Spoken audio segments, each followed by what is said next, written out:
We're going to get started putting the paneling back on the front wall of this camper. And by we, I mean me and you. So if you guys see me need a hand, please jump in, give me a hand, hold something, you know, whatever I need, okay? Because I count on you guys and gals today to give me a hand. So yeah, no Cameron today. I want to show you something here real quick before we actually get started. Something that may make your life a little much easier if you're ever working on your own camper and you're replacing vinyl covered Luan paneling.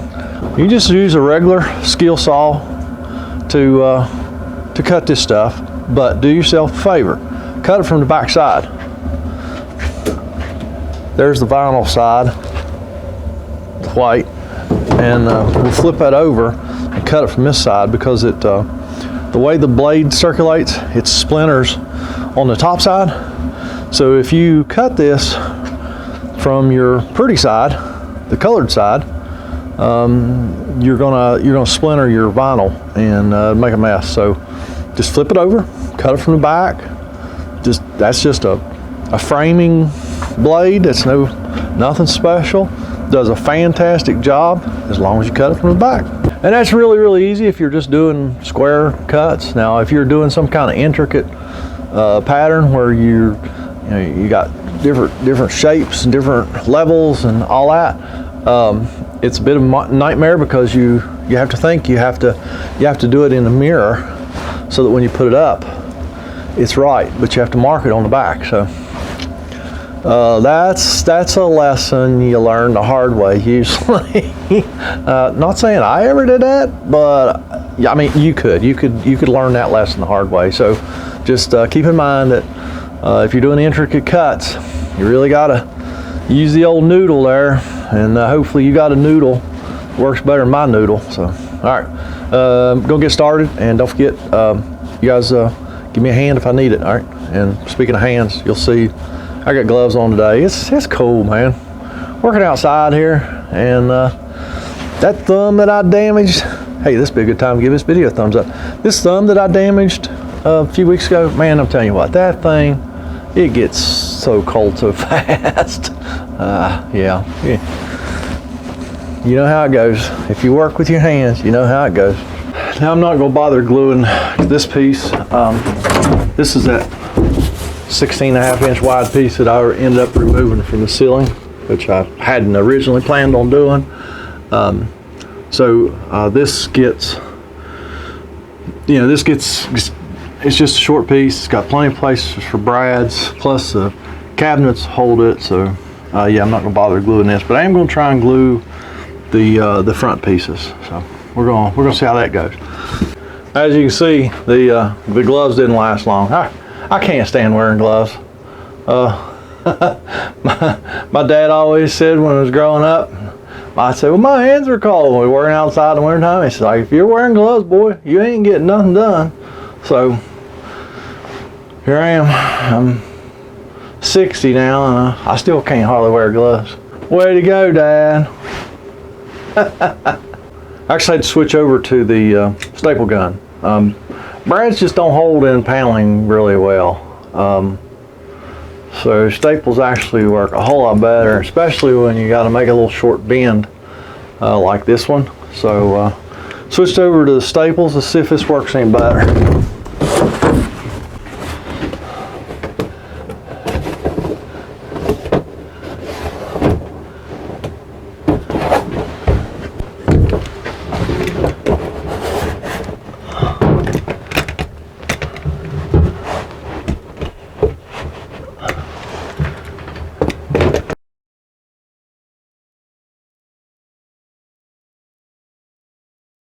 Alright, well, staples didn't actually work either.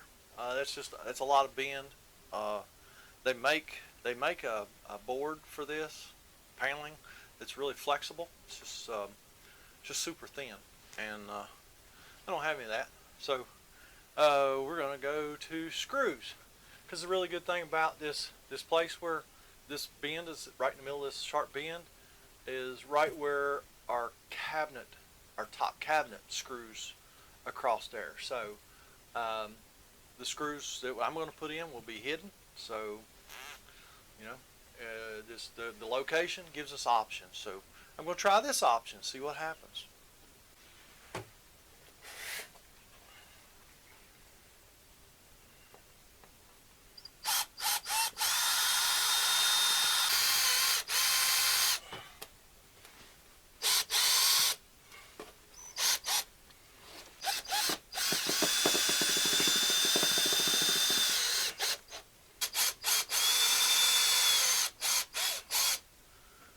Yeah, I like that.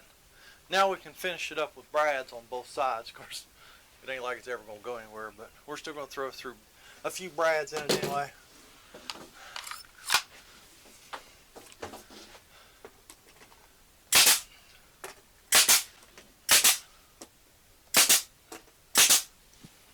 Just for curiosity's sake, does anybody else label their batteries? There's 3, 4. I label almost all my rechargeable stuff that I have multiples of, even those little rechargeable lights, which link to those is down in the description.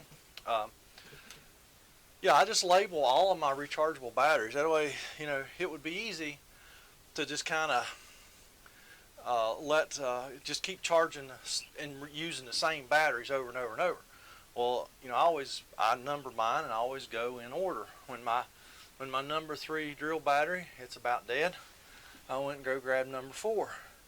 So 3 will be charged later, and then when 4 goes down, I'll go back to 1, and we go all over. That way, all my batteries, all my rechargeable stuff gets used, you know, constantly. There's not just one battery that is most convenient that gets used all the time. So I don't know. Does anybody else do that? Let me comment. Let me know.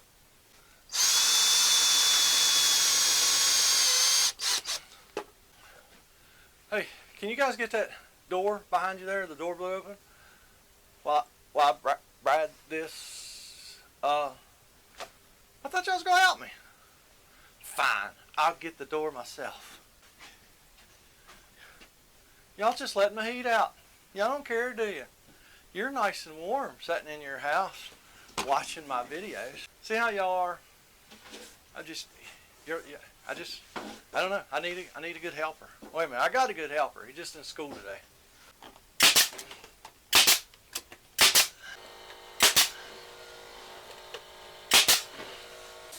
And some of you may have noticed there's a little gap here. That's fine. It's going to get a piece of trim. It used to be 1 piece. Now it's 2 pieces. Nobody will ever know the difference. Piece of trim goes right here.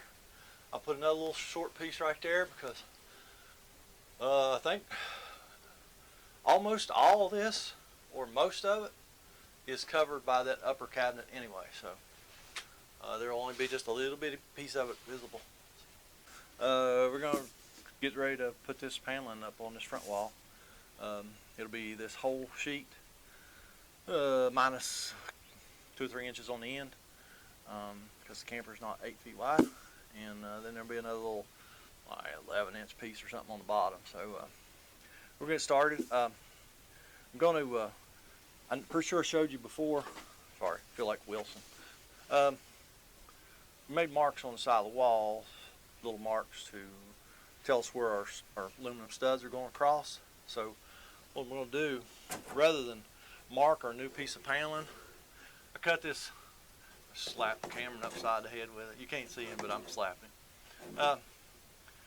We're going to use this to line up with our marks on both walls, so we'll know where to put staples in our studs going across. That way we don't have to mark up the new paneling or snap a chalk line across and have to get the chalk off and all that nonsense. So we're going to try that and see how that works. Might work, might not work. I mean, we won't know till we try, will we? So here we go. And I got Cameron here today, so y'all don't worry about giving me a hand because you didn't do it yesterday, so I can't depend on you folks. So I got Cameron here today. I told him yesterday, Cameron. I said, I'm here by myself. If you see me struggling, reach out there, give me a hand. You know what they did? You know what they did? What? Well, it's what they didn't do. They didn't give me a hand. Shame on you guys. They just watched me struggle. So, anyway, so here we go. So let's just see what it looks like here real quick. All right, let me see if I can hold it till you get down there and get position. I can already tell you're gonna have to pick your side up a little bit. Okay. All right, tell you what. Let me go ahead and get a couple staples in this side over here.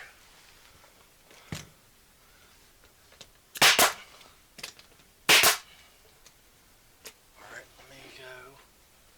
You got it. Let me go over here.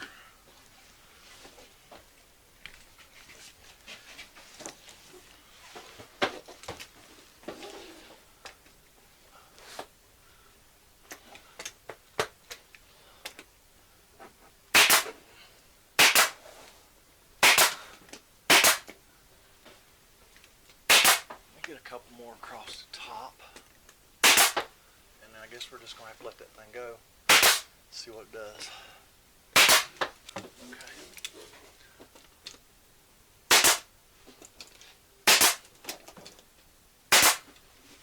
Here you go. Just let it go right against the bottom of it. Yep, about like that.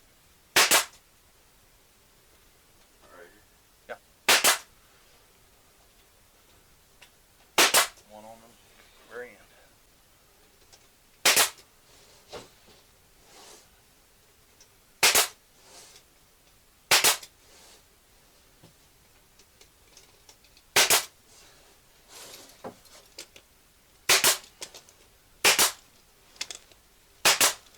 Proud of myself. I'm so proud of myself. I remember to turn the mics on. I remember to push the record button. I'm gonna learn how to video before it's over with. You just wait and see. You skeptics out there that think, nah, that dude ain't never gonna learn to do video. You just wait and see. I'm gonna learn this. Me and Cameron got the paneling in. Now we're gonna put the cabinets in, and then we're gonna call it a day. And then I have to trim all this out. I'm not gonna trim it out until we get the cabinets in. Because that way we'll know what needs trim, what don't, because some of it's going to be behind the cabinets, some of it ain't, and yeah, so that's where we're going with that. We even remembered to put the hole in the paneling to run our light wires through, so, I mean, I say we, but I think Cameron's just got it going on today. He's carrying the whole operation today, and doing a fantastic job, so, way to go, Cameron. Thanks. Yeah, okay. All right, we're going to try and hang some cabinets here, and you guys are really going to be in the way while we try and do that. So I don't know exactly what we're going to do with you yet, but yeah, we'll figure out something.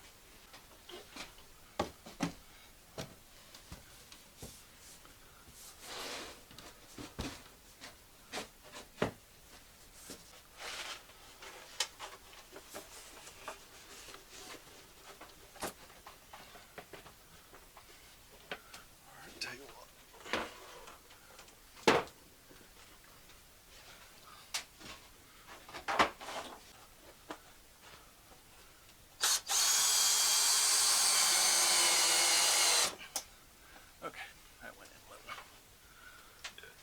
Alrighty, let's see if we can get our side cabinet in now.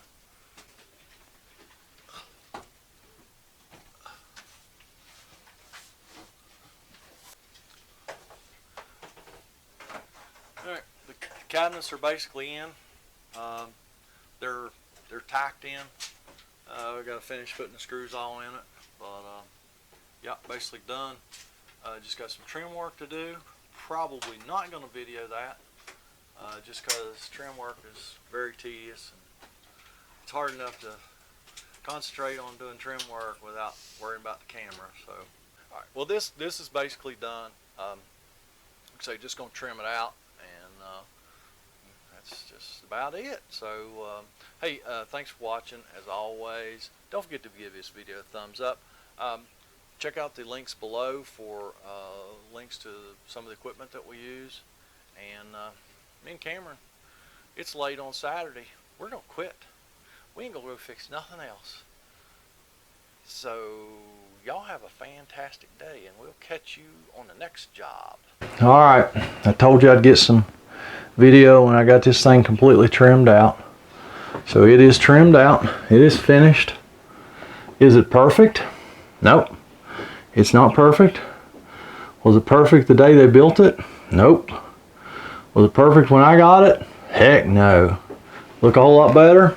Yep, certainly does. It's a wrap on replacing this rotten front wall on a budget. So there you go.